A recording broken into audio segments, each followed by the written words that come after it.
Bueno, buenas tardes, alumnos. Ya siendo las 2:05, vamos a empezar con la teoría del día de hoy, ¿ya?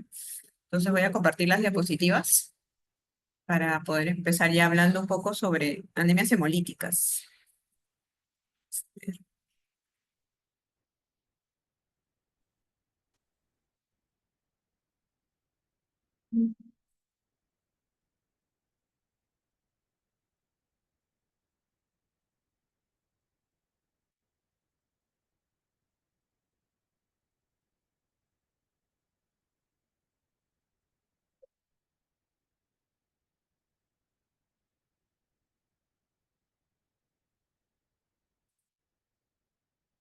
A ver, ¿me confirman si se ve bien la diapositiva? ¿Se logra ver? Sí, doctora.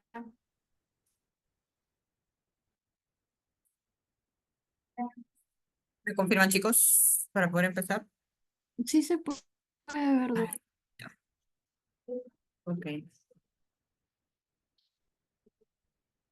¿Se escucha bien? Estoy dentro de un área abierta y no sé si se escuchará bien. Ok, bueno, si hay algún inconveniente me avisan por el chat en todo caso, ¿ya? Entonces vamos a continuar con las teorías y el día de hoy vamos a hablar sobre anemia hemolítica, que es un grupo de patologías bastante grande que integra patologías tanto de tipo primarias como secundarias, ¿no? Este es el índice o tabla de contenidos. Vamos a empezar definiendo lo que son las anemias hemolíticas como aquellas que se producen, vamos a poner acá el puntero, como aquellas que se producen por una destrucción excesiva de los hematíes, ¿no? Como ustedes saben, normalmente el glóbulo rojo vive 120 días. Y cuando llegan los 120 días, pues estos tienden a destruirse o a ser destruidos a nivel del vaso, ¿no? A nivel por los macrófagos esplénicos. Sufren un proceso de hemólisis fisiológica que se llama hemocateresis. Pero en condiciones patológicas, cuando hablamos de anemia hemolítica, estos tienden a destruirse de forma excesiva y de forma prematura, o sea, antes que lleguen esos 120 días, lo que produce un acortamiento en la sobrevida de los glóbulos rojos. Estas anemias hemolíticas nosotros las podemos clasificar según su origen en congénitas y adquiridas, ¿no? Las congénitas se producen por problemas propios del hematíe o del glóbulo rojo, que pueden ser problemas a nivel de la síntesis de globina, lo que se denominan hemoglobinopatías, defectos en la síntesis de la membrana del hematíe o membranopatías, y deficiencias enzimáticas o enzimopatías. Y en el segundo grupo tenemos las adquiridas, que son las más frecuentes, que se producen por factores externos al glóbulo rojo, ¿no? Aquí tenemos las de tipo inmune y no inmune. Según la fisiopatología, la hemólisis, nosotros la podemos clasificar en dos grupos, ¿sí? Así tenemos la extravascular e intravascular, ¿no? De estas dos, la más frecuente siempre es la extravascular. Se dice extravascular porque ocurre fuera del vaso sanguíneo. Esto ocurre normalmente a nivel de los macrófagos, ¿no? Del vaso, donde el hematíe se destruye y libera su contenido. Su contenido que puede estar formado por hierro, que es ese hierro que se recicla y que se vuelve a utilizar para formar más hematíes, ¿no? Por globinas que se liberan y por el grupo N, el cual pasa a formar más bilirrubina. Y esta bilirrubina aumenta de tipo bilirrubina no conjugada, produciendo incrementos en sangre de este tipo de bilirrubina, ¿no? Y esta se puede eliminar por las heces en forma de estercobilinógeno o por la orina en forma de urobilinógeno, ¿no? Entonces, por eso entendemos que estos pacientes en la clínica, como vamos a ver más adelante, van a desarrollar ictericia, ¿no? Por este motivo. En el caso de la hemólisis intravascular, esta sucede dentro del vaso sanguíneo. En este caso, el hematíes se ha destruido y va liberado directo al plasma la hemoglobina, la cual se puede eliminar con la orina en forma de hemoglobinuria o comienza a ser captada por una proteína que se denomina actoglobina. Y lo que hace es consumir actoglobina, ¿no? Por eso esta comienza a disminuir en sangre. Entonces, estas dos son dos tipos según la fisiopatología de la hemólisis. Ahora, en un paciente puede haber uno o pueden coexistir también ambos tipos, ¿no? De los dos, la más grave o la que usualmente es más grave es la menos frecuente, ¿no? Que es la de tipo intravascular. En relación a la clínica integra una triada básica, ¿no? Cuando hablamos de anemia hemolítica hablamos de la triada de anemia, ictericia y esplenomegalia, ¿no? Entonces el cuadro anémico lo entendemos, ya lo tenemos muy bien internalizado, ¿no? Y en relación a la ictericia, esta ocurre por el incremento de la bilirrubina indirecta. La mayoría de la hemólisis es extravascular, ¿no? Entonces esto produce incrementos de bilirrubina indirecta que le da esa coloración amarillenta de las escleras, ¿no? La esplenomegalia también es característica, recordando que el lugar donde con más frecuencia se destruyen los hematíes es el vaso. Y esto produce esplenomegalia, ¿no? Que forma parte de la triada. Ahora, pueden haber otras manifestaciones eh, que son muy variadas en realidad porque van a depender de otras condiciones. A veces la anemia hemolítica puede ocurrir en el contexto de distintas enfermedades, ¿no? El paciente puede presentar una clínica muy florida, dentro de las cuales pues, podemos tener pérdida de peso, por ejemplo, en el contexto de enfermedades oncológicas, ¿no? Dolor abdominal, que puede ser por la misma visceromegalia. Los pacientes pueden tener esplenomegalia o pueden tener también hepatomegalia, ¿no? El hígado también es un órgano donde se produce hemocateresis, ¿no? Hemoglobinuria, ¿no? O ganglios, poliartralgias, etcétera, ¿no? Porque se puede ir asociando a otras enfermedades, en este caso reumatológicas, linfoproliferativas, oncológicas, infecciosas, etcétera. En relación al laboratorio, lo básico que podemos encontrar en el hemograma de un paciente con anemia hemolítica es la anemia que se caracteriza por ser normo o macrocítica. ¿Ok? Ahora, otras líneas celulares no suelen ser afectadas, ¿no? Anteriormente estábamos hablando de las anemias megaloblásticas que pueden producir otras citopenias, a veces el paciente viene con pancitopenia, ¿no? En el caso de las anemias hemolíticas, por sí solo la anemia hemolítica no explicaría otras citopenias. Pero si está bien en el contexto de otras enfermedades, sí. Por ejemplo, ahí menciono una como es el síndrome de Evans, ¿no? Que es una patología que incluye tanto anemia hemolítica como trombocitopenia inmune, por ejemplo, ¿no? Y ahí ya vemos dos líneas comprometidas. O el PTT, la púrpura trombocitopénica trombótica, que tiene anemia hemolítica con trombocitopenia, ¿no? También, ¿no? Entonces, depende de las condiciones que se van a presentar de forma asociada, ¿no? En el frotis de estos pacientes, lo que solemos ver es la presencia de los normoblastos o eritroblastos, que son, como vemos en esta imagen, estos glóbulos rojos, que son precursores de los glóbulos rojos, precursores eritroides, que se caracterizan por tener núcleo. Y eso es lo que le da la mayor tinción al hematíe, ¿no? Y esto le genera el aspecto de policromatofilia o policromasia, ¿no? Por la presencia de estos glóbulos rojos nucleados, normoblastos o eritroblastos. A estos datos hay que asociarle los criterios de hemólisis, ¿no? Como por ejemplo el incremento de los reticulocitos en sangre. Como habíamos mencionado, los reticulocitos son los glóbulos rojos jóvenes que están en vías de maduración y que nos hacen referencia a la producción medular. En el caso de anemias carenciales tiende a estar disminuido. En el caso de anemias hemolíticas tiende a estar incrementado, ¿no? O sea, hay un incremento de la actividad eritropoyética, ¿no? Y eso se traduce en el aumento de los reticulocitos. Otro marcador de hemólisis es el DHL o lactato deshidrogenasa que está incrementado porque el hematía al destruirse libera DHL, ¿no? Lo que comienza a incrementar en sangre.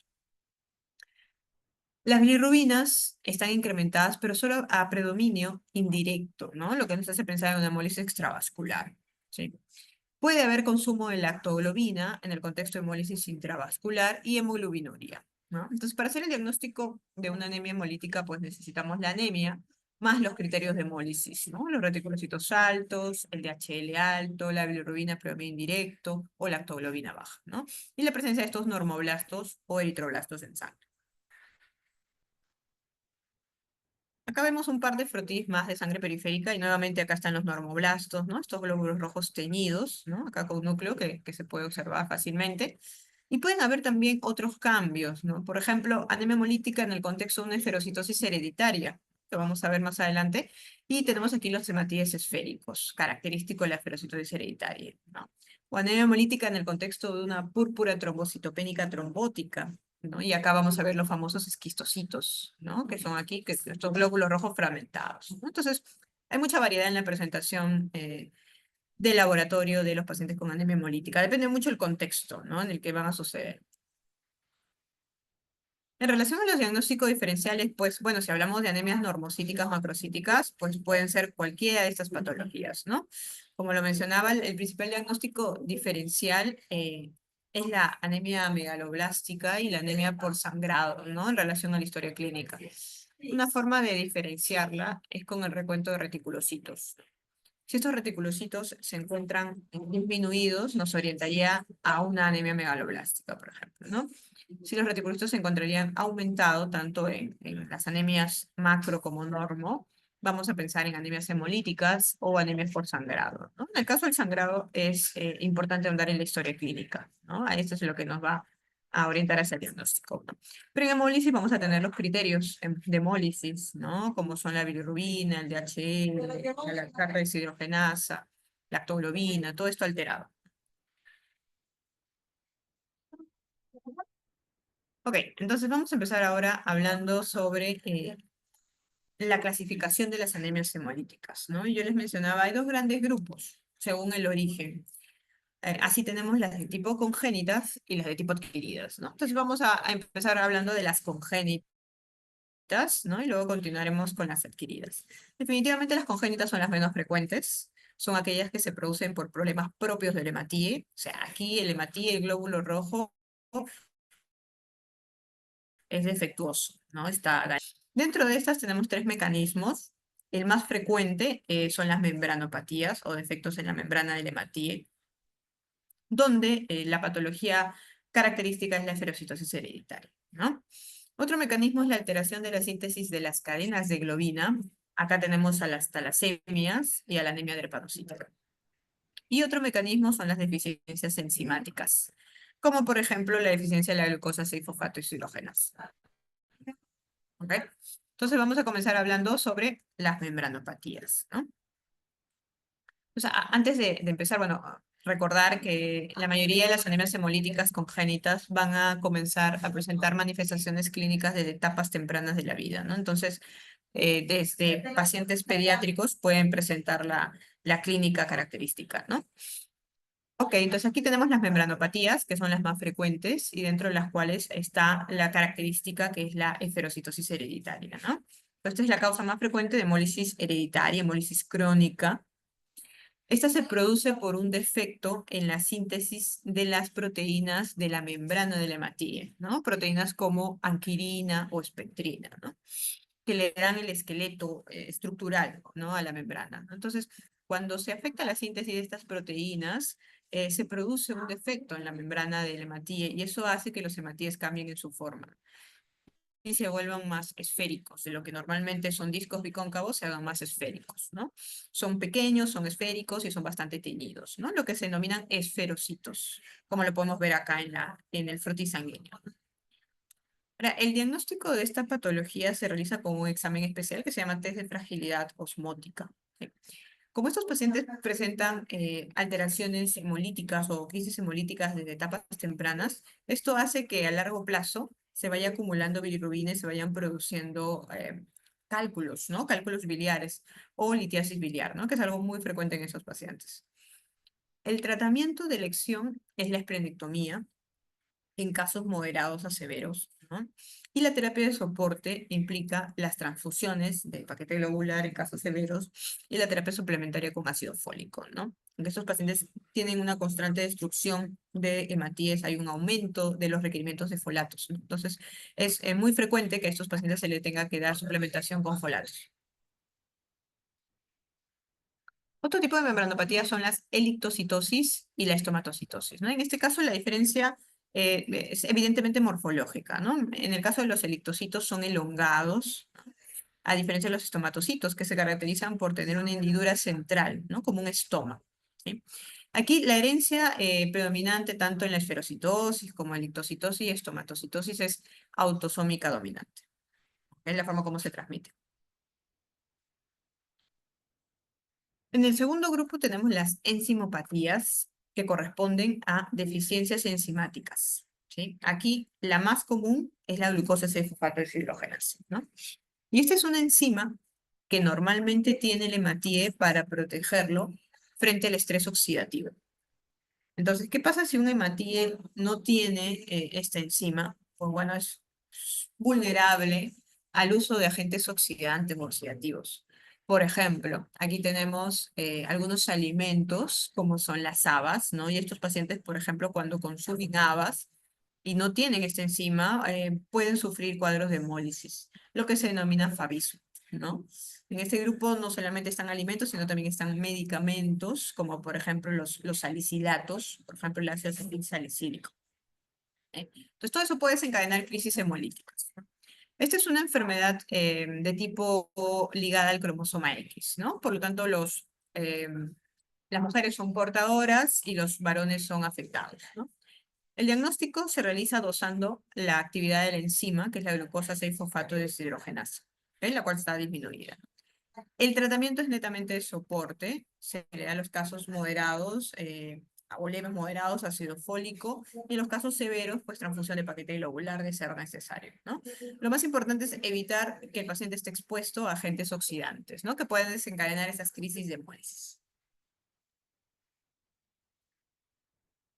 Y luego tenemos el grupo de las hemoglobinopatías, donde existe un defecto en la síntesis de las cadenas de globina. La hemoglobina normalmente está formada por hierro, ¿no? Por el grupo EN y por las cadenas de globina, que son cadenas alfa y cadenas beta, ¿ok? 2 alfa, 2 beta. Entonces, en el caso del grupo de las talasemias, ¿no? Que es una de las hemoglobinopatías más representativas, hay una deficiencia tanto parcial como total de la síntesis de las cadenas de globina. Si se afectan las cadenas alfa, hablamos de alfa talasemia. Si se afectan las cadenas beta, hablamos de beta talasemia. ¿Ok?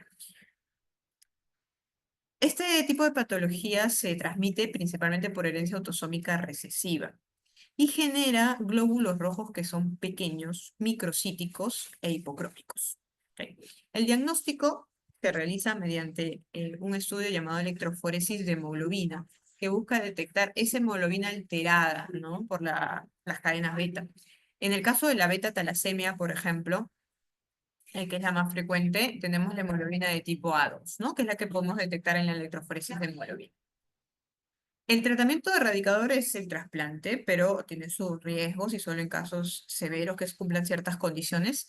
Y la terapia de soporte en los casos leves moderados, terapia con ácido fólico, y en los casos severos, transfusiones. Este es un par de imágenes de un paciente con anemia, perdón, con talasemia desde etapas tempranas y una talasemia bastante importante, ¿no? Porque hay cambios morfológicos importantes, ¿no? Entonces, la talasemia, decíamos, es una anemia hemolítica de tipo congénita, ¿no? Que está dentro del grupo de las hemoglobinopatías, ¿no?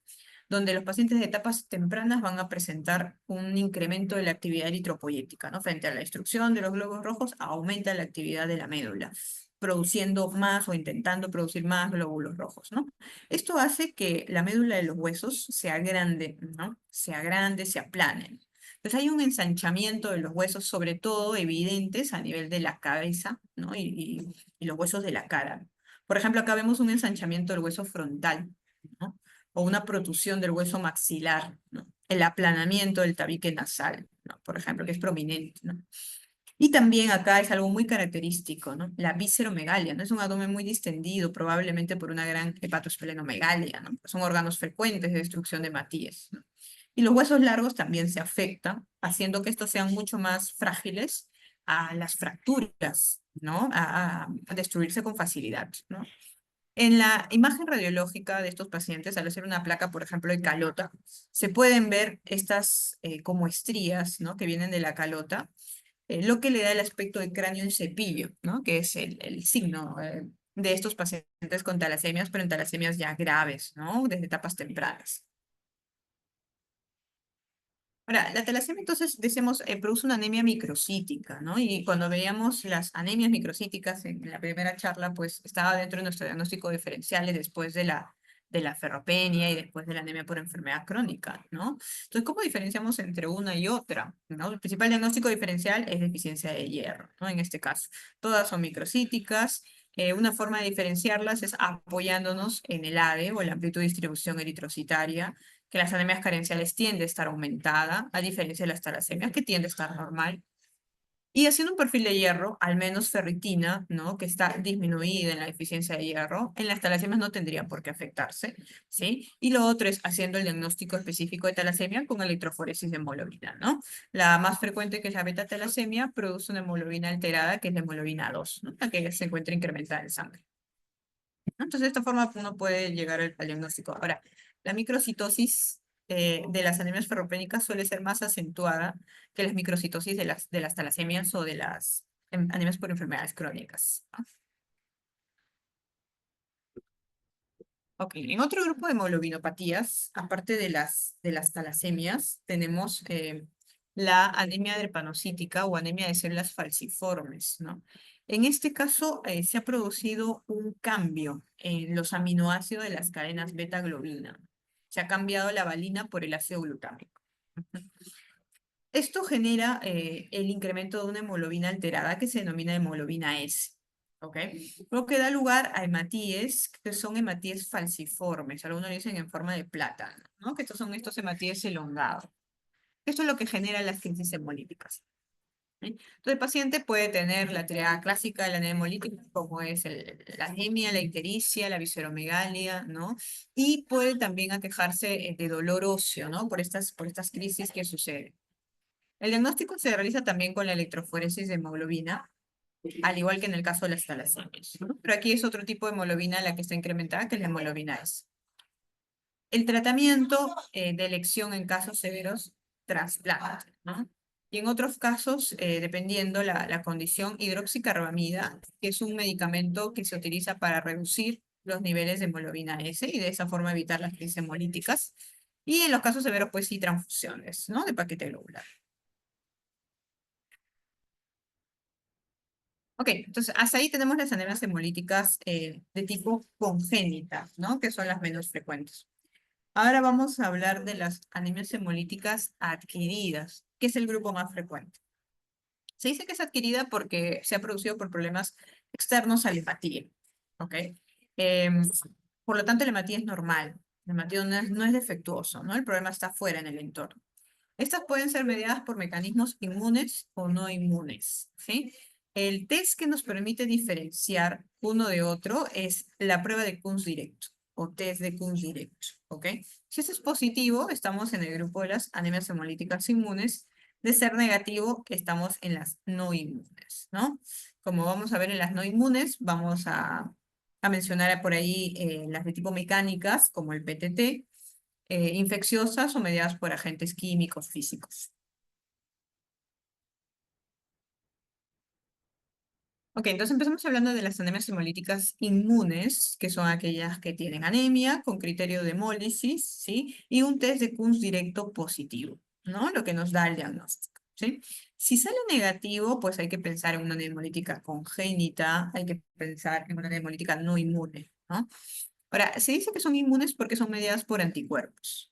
Puede ser autoinmune, mediadas por anticuerpos propios contra nuestros propios hematíes, o aloinmune, que son anticuerpos adquiridos, ya sea por transfusiones, el paso placentario, etc.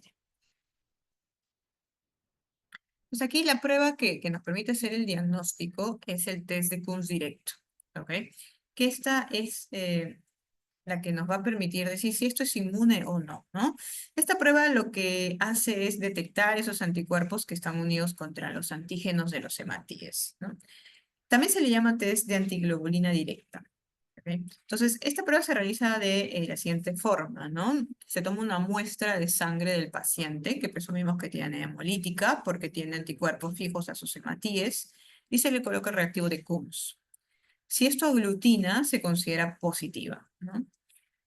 Si esta prueba es positiva, se procede a un siguiente paso, que es detectar qué tipo de anticuerpos son los que han producido esta reactividad, ¿no? Y aquí tenemos distintos tipos como inmunoglobulina G, inmunoglobulina D, inmunoglobulina M, la C3D, etcétera, de los cuales la más frecuente es la IgG, ¿no? De lejos. ¿Ok? Ahora, esta prueba es altamente sensible y es relativamente específica para el diagnóstico.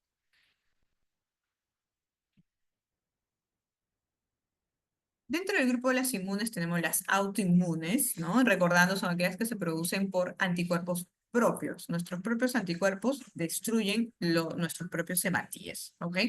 Y estas la podemos clasificar en dos grupos según el tipo de anticuerpos. Así tenemos anemia hemolítica por anticuerpos calientes, que son las más frecuentes, se presentan en el 70-80% de los casos, y pueden ser IgG positivas o pueden ser IgG más C3d, ¿no? Cualquiera de estas dos. Se dicen que son calientes porque reaccionan a temperatura más o menos de 37 grados o más, ¿ok? En el caso de los anticuerpos calientes, van a producir en la mayoría de los casos hemólisis extravascular, ¿no? Que son las más frecuentes. En segundo grupo tenemos las anemias por anticuerpos fríos o crioglutininas, ¿no? Que se presentan en un 20-30% de los casos. Se dice así porque reaccionan a temperaturas bajas, más o menos a 4 grados centígrados, y aquí los anticuerpos característicos son de tipo complemento, ¿no? C3d o IgM, ¿no? En este caso son negativos para IgG. Y el tipo de hemólisis que produce es una hemólisis intravascular, que es una hemólisis menos frecuente, ¿no? Y suele ser más grave. Ahora, la mayoría de los pacientes que tienen anemias hemolíticas autoinmunes son mayores de 50 años, ¿no? La mayoría de la población es adulta, adulta mayor, ¿no? Entonces, si nosotros tenemos una anemia hemolítica con un test de Cus directo positivo y al hacer, buscar el anticuerpo que ha producido la hemólisis, resulta IgG positiva, cuando estamos en el grupo de las enfermedades hemolíticas por anticuerpos calientes, ¿no? Pero si resulta C3d, que es el complemento, estamos en el grupo de los anticuerpos fríos, ¿no? Y esto es importante porque van a ver más adelante que eso nos va a orientar al tratamiento, ¿no? El tratamiento no es el mismo en ambos grupos. Ahora, según la etiología, estas anemias hemolíticas autoinmunes pueden ser primarias o secundarias, siendo las primarias o idiopáticas, ¿no? Las que no están asociadas a ninguna otra patología. Y las secundarias que sí pueden tener una enfermedad sistémica de fondo. Entonces, cuando uno tiene una anemia hemolítica autoinmune, lo que tiene que hacer es buscar causas, buscar secundarismo, ¿no? Ya que el 50% de los casos va a tener una condición de fondo, ¿no?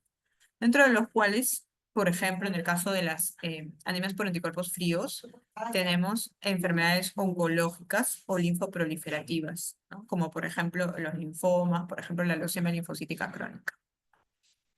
Podemos tener infecciones como por ejemplo el virus del Epstein-Barr o el Mycoplasma pneumoniae, ¿no? Que se ha asociado mucho a anticuerpos fríos, ¿sí? Y en el caso de anticuerpos calientes, pues podemos tener también otro tipo de enfermedades de tipo oncológicas, infecciosas, reumatológicas, etcétera. Es por ello que cuando uno hace el abordaje de un paciente con una anemia hemolítica, tiene que hacer varios exámenes, ¿no? En busca de ese secundarismo. El hemograma, el frotis, los marcadores de hemólisis es lo básico, ¿no? Pero asociarlos también a otros más, como por ejemplo estudios serológicos, buscando agentes infecciosos, el virus del Epstein-Barr, por ejemplo, el citomegalovirus, micoplasma, HIV, hepatitis, ¿no? Todo esto puede desencadenar una crisis de anemia hemolítica, en este caso autoinmune. Anticuerpos antinucleares, antifosfolipídicos, anticoagulante lúpico, pensando en enfermedades reumatológicas, electroforesis de proteínas, ¿no? Pensando también en linfoproliferativos o enfermedades oncológicas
Ya. Sí, si no es que estoy compartiendo el celular y es un poco inestable el internet. Entonces, bueno, vamos a continuar. A ver, vamos a ver.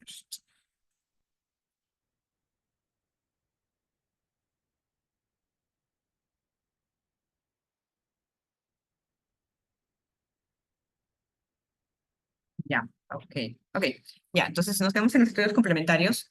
Aquí, el último en mención es el estudio de médula ósea, que solo se realiza en ciertas circunstancias, ¿no? Pacientes, por ejemplo, que tienen anemia y que tienen otras citopenias, ¿no? O estamos pensando en alguna enfermedad hematológica de fondo, ¿no? Donde tengamos que estudiar la médula ósea. Solo en esas condiciones, ¿no? Pero de entrada no se suele pedir a los pacientes con anemias hemolíticas, ¿no?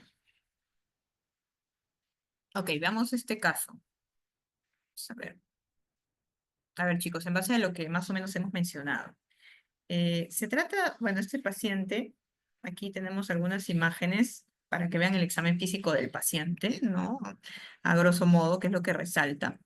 Y algunos datos del laboratorio, ¿no? Tanto hemograma como bioquímico, por ahí algunos exámenes más. Creo que hasta acá es HB2. Ok, ya. Entonces, según lo que hemos visto, pongan en el chat qué cambios ustedes pueden ver en el examen físico del paciente o en el laboratorio que se presenta son compatibles con anemias hemolíticas, examen físico o laboratorio.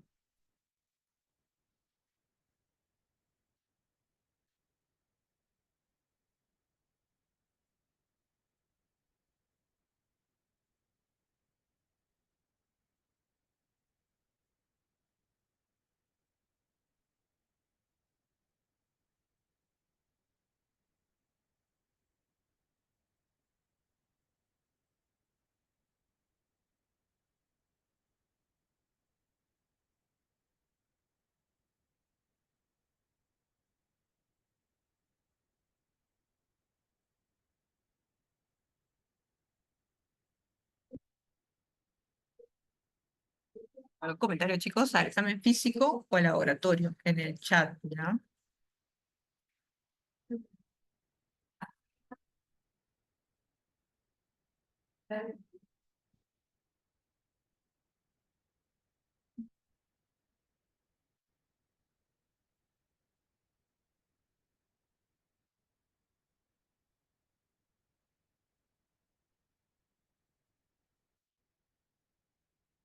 Empezamos siempre con el examen físico, ¿no?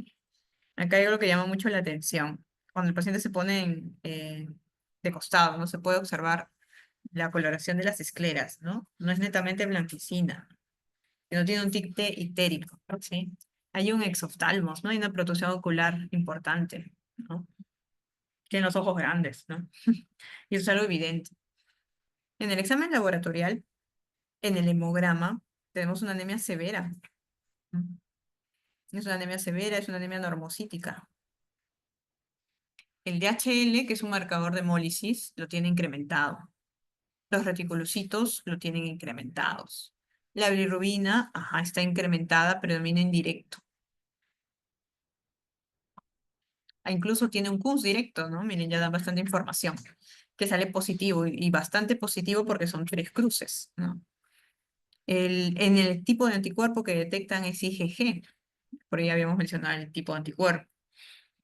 En la ecografía hay hepatomegalia, hay visceromegalia. Y otro dato importante que tenemos aquí es el TSH, es una, bueno, en el perfil tiroideo está bastante bajo y el T4 libre está bastante alto, ¿no?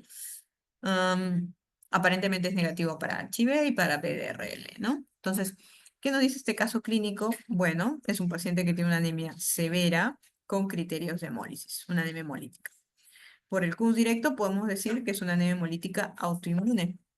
¿M? Y por el tipo de anticuerpo podemos decir que es autoinmune por anticuerpos calientes. ¿Ok? Entonces, bastante información. Pero también nos dice que esto sucede en el contexto de un paciente con una enfermedad tiroidea, ¿no? Yo le decía, cuando tiene una anemia hemolítica autoinmune, el 50% tiene una enfermedad de fondo, ¿no? El 50% restante no. Entonces hay que buscar siempre secundarismo, ¿no? En este caso, el esoftalmo, ¿no? Esa presión ocular llama la atención, ¿no? Y al ser el perfil tiroideo, pues fue compatible con una enfermedad tiroidea también autoinmune, Muchas de estas están asociadas. Cuando viene una enfermedad autoinmune, a veces viene otra, ¿no? Que a la par, porque es muy frecuente que a veces se asocien, ¿no? Entonces, ese es en el contexto de un paciente con patología tiroidea. De esta forma, más o menos, nosotros llegamos al diagnóstico, ¿no? Este es un laboratorio bastante completo, ¿no? En este paciente. Ok. El tratamiento va a depender mucho de el origen, porque si tenemos una causa de fondo hay que manejar la causa, ¿sí? Y depende mucho del tipo de anticuerpos. Pueden ser calientes o fríos. En el caso de los anticuerpos calientes, la terapia de primera línea son los corticoides. ¿Ok? Dentro de los corticoides podemos usar por vía oral la prednisona o por vía parenteral la metilprednisolona, ¿no? Todo depende de la urgencia que tengamos para solucionar el cuadro de anemia hemolítica. La tasa de respuesta es bastante buena, pueden llegar a ser 60-80%. Y esto en el mejor de los casos se produce a los 2 días de tratamiento o a veces puede demorar hasta una semana. Los corticoides también no están exentos de eventos adversos, pueden producir hiperglicemia, pueden producir hipertensión, osteoporosis, entre otros, ¿no? Por eso se da un tiempo de tratamiento al paciente, no es corticoides de forma indefinida.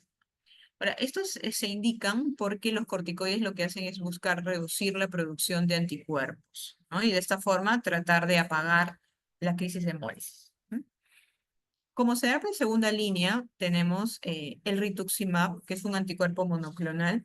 Actúa contra todas aquellas células que expresan este receptor, que es el CD20, como por ejemplo tenemos los linfocitos B, que son los que producen anticuerpos, ¿no?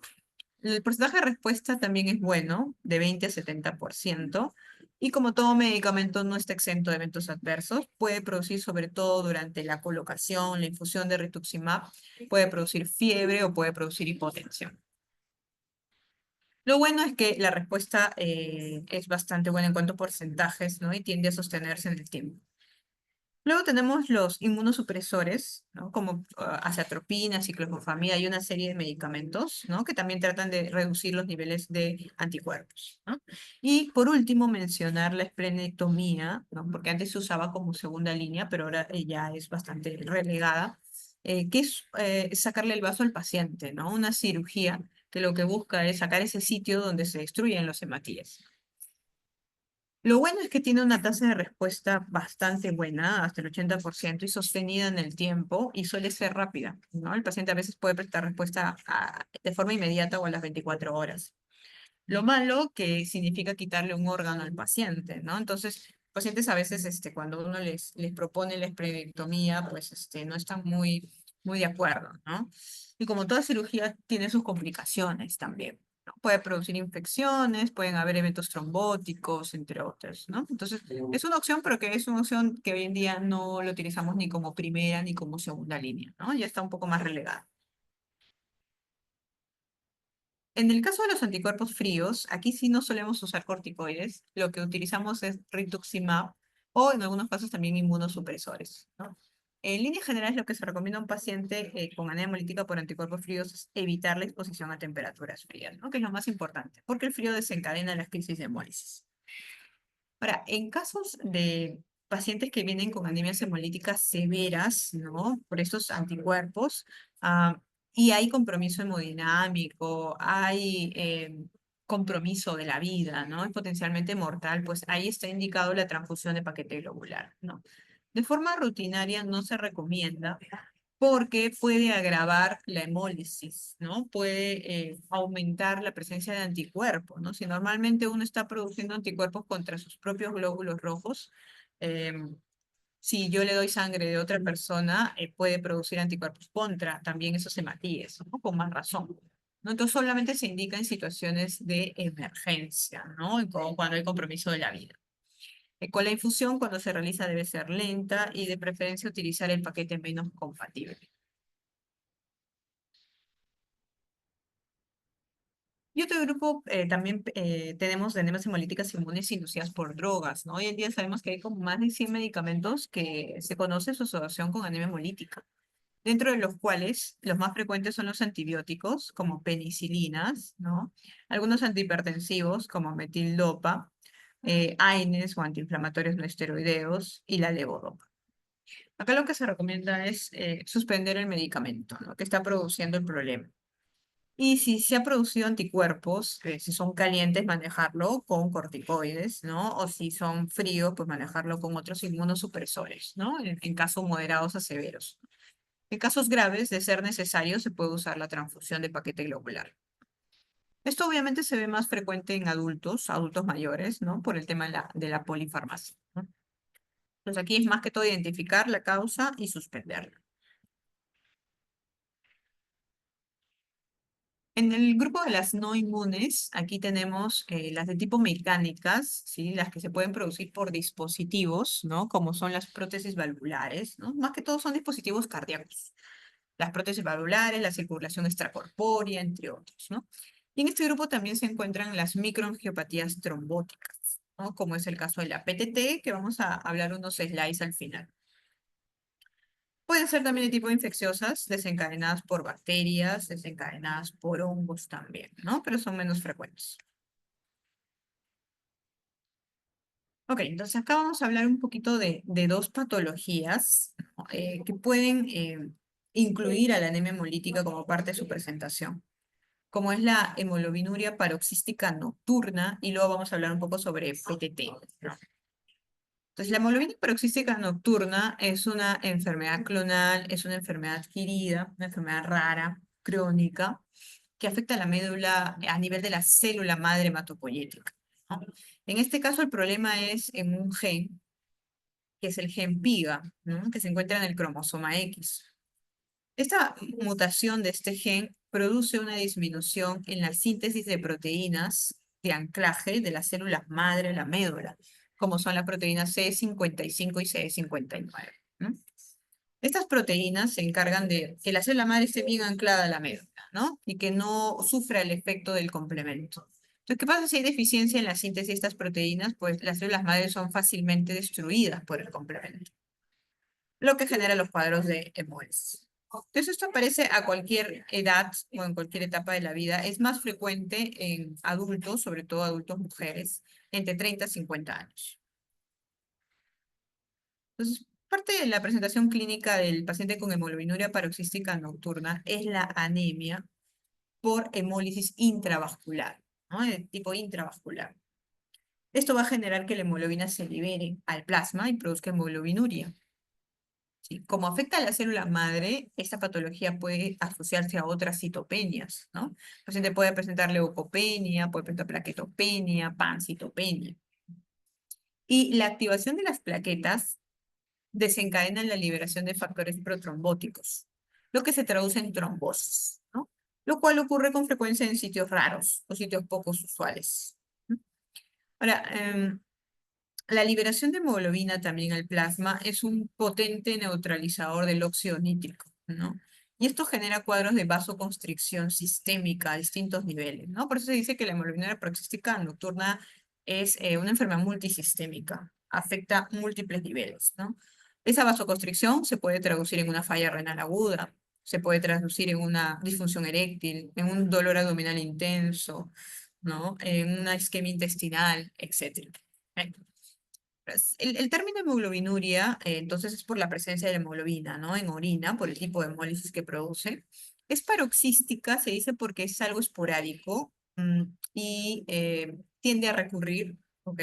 Y nocturna porque habitualmente se vio en los pacientes este cambio en la coloración de la orina en la noche o en las primeras horas de la mañana, ¿no? Por eso es el nombre. Ahora, el diagnóstico se puede realizar de dos formas. Hoy en día la forma más adecuada de hacer el diagnóstico es por citometría de flujo, ¿ok? La citometría de flujo lo que hace es buscar que exista la deficiencia de esas proteínas, ¿no? Que son las proteínas de anclaje. Esa es la técnica de elección. Antes se usaba el test de Han y sucrosa, que buscaba demostrar que esa destrucción era mediada por el complemento, ¿no? Obviamente que si nosotros acá hacemos un test de Kunz directo va a salir negativo, porque este no es un problema de autoanticuerpos, ¿no? Es un problema de destrucción mediada por complemento. ¿Ok? Aquí necesitamos la citometría de flujo.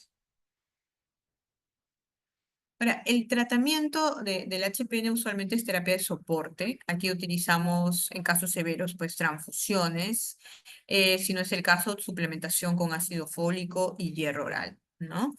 Y de presentarse pacientes pues que tengan alto requerimiento transfusional o pacientes que hagan eventos trombóticos recurrentes, ¿no? Hay un compromiso importante. El tratamiento también se puede dar con un anticuerpo monoclonal que se llama eculizumab, ¿no? Es un medicamento de alto costo y que no está disponible de momento en nuestro país, ¿no? Pero sí está indicado para el tratamiento de los pacientes con HPN.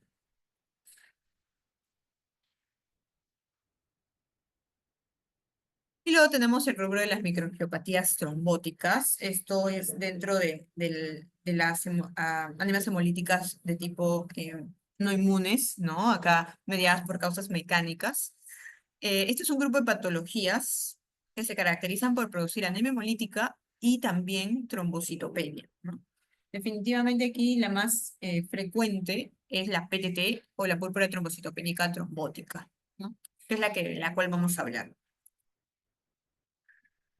Ok, entonces el nombre es PTT o púrpura trombocitopénica trombótica. Es un tipo de microangiopatía trombótica donde vamos a tener anemias hemolíticas, vamos a tener plaquetopenias y se va a formar trombos, ¿no? Esa es más o menos la presentación de esta patología. Aquí para entender un poco el PTT, normalmente, vamos a ver acá, ya, normalmente en la sangre nosotros tenemos un factor de coagulación que se llama factor von Willebrand, que normalmente está unido al endotelio del vaso sanguíneo, ¿no? Y el factor von Willebrand atrae mucho las plaquetas, entonces también se unen a plaquetas, ¿no? Esta unión no es constante, no es persistente, sino se pierden, ¿no? Se unen, se liberan, se unen, se liberan, ¿no? Porque si están constantemente unidas, esto facilita la formación de coágulos, de trombos, ¿no? Y a nadie le conviene una formación excesiva de coágulos, ¿no? Entonces, esta liberación o esta separación del von Willebrand, ¿no? Con el endotelio y con las plaquetas, es mediada por una enzima que se llama ADAX3. ¿No? ¿Qué pasa en los pacientes con PTT o púrpura trombocitopénica trombótica?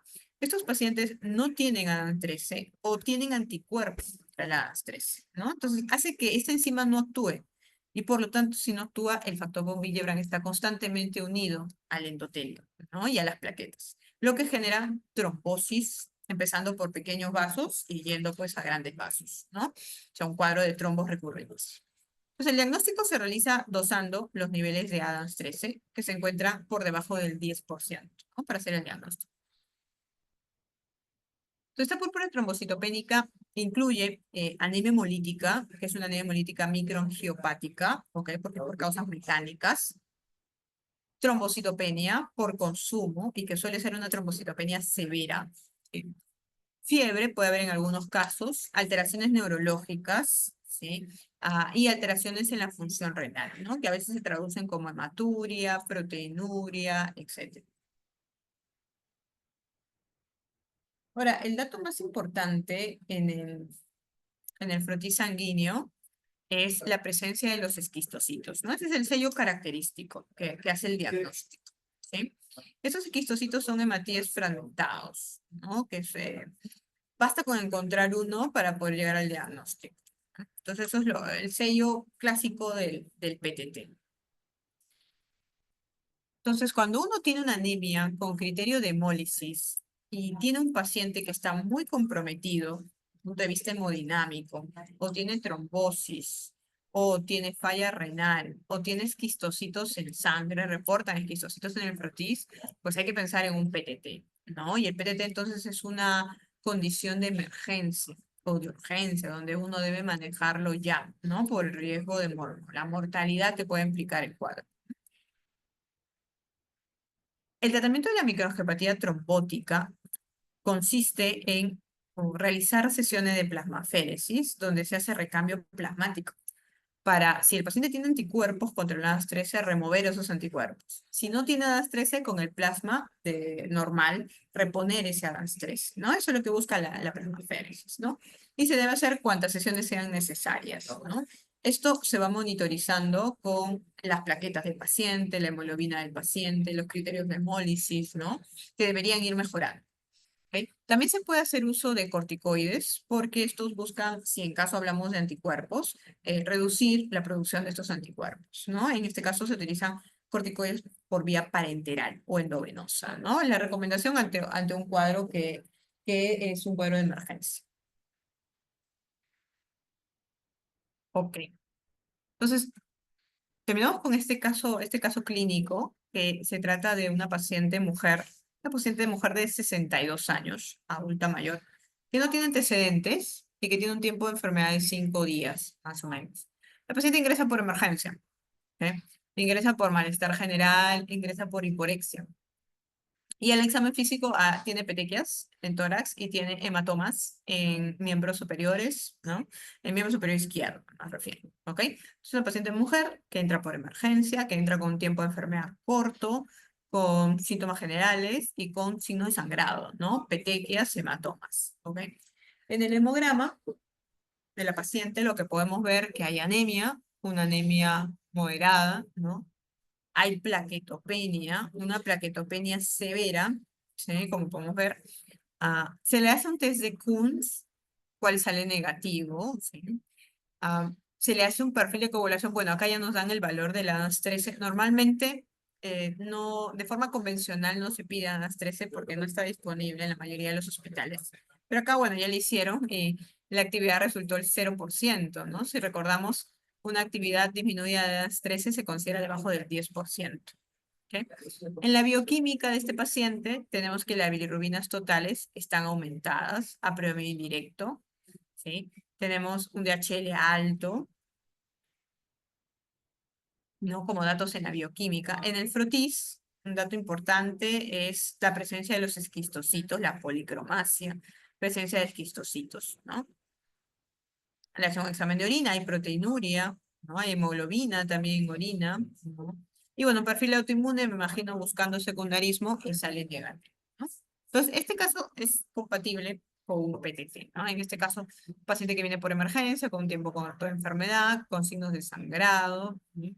Que tiene plaquetopenia, que tiene anemia con criterio de hemólisis, ¿no? Y que no es de tipo autoinmune porque el CUS directo es negativo, ¿no? Y lo más importante, que tiene esquistocitos en frotis y un AS13 bajo, ¿no? Lo que ya nos confirma el diagnóstico de un PTT, ¿no? Entonces, este paciente debería recibir plasmaféresis, sesiones de plasmaféresis con corticoides endovenosos e ir monitorizándolos diariamente con el hemograma para ver cómo van esas plaquetas, con el DHL, las bilirrubinas, para ver cómo van los criterios de hemólisis, ¿no? Hasta que mejoren estos y es ahí donde nosotros dejamos de continuar las sesiones de plasmaféresis o vamos retirando de a poco los corticoides, ¿no? Mientras tanto, sí es bueno siempre buscar secundarismo, ¿no? Porque a veces estas PTT pueden ir asociadas a otras patologías, ¿no? Infecciosas, autoinmunes, etcétera, ¿no? Aparentemente el paciente no está infectado porque no hay mayores datos que nos hagan pensar en eso, ¿no? Pero de todas maneras no hay que dejar de descartar, ¿ok?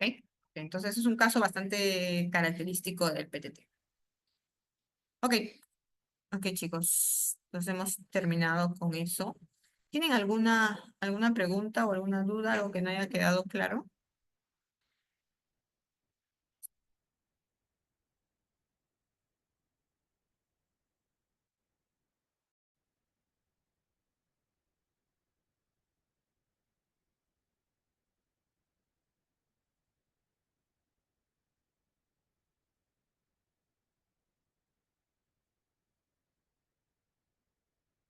Ya, ok, entonces no hay preguntas. Ok, bueno, la analítica es una teoría bastante amplia, se trata de ser lo más resumido posible y haciendo alusión a las patologías más representativas, ¿ya? Dentro de este grupo. Eh, bueno, es importante conocer siempre los criterios de hemólisis, ese es básico, ¿no? Para poder diferenciarlas de otras condiciones y siempre buscar secundarismo. ¿Ok?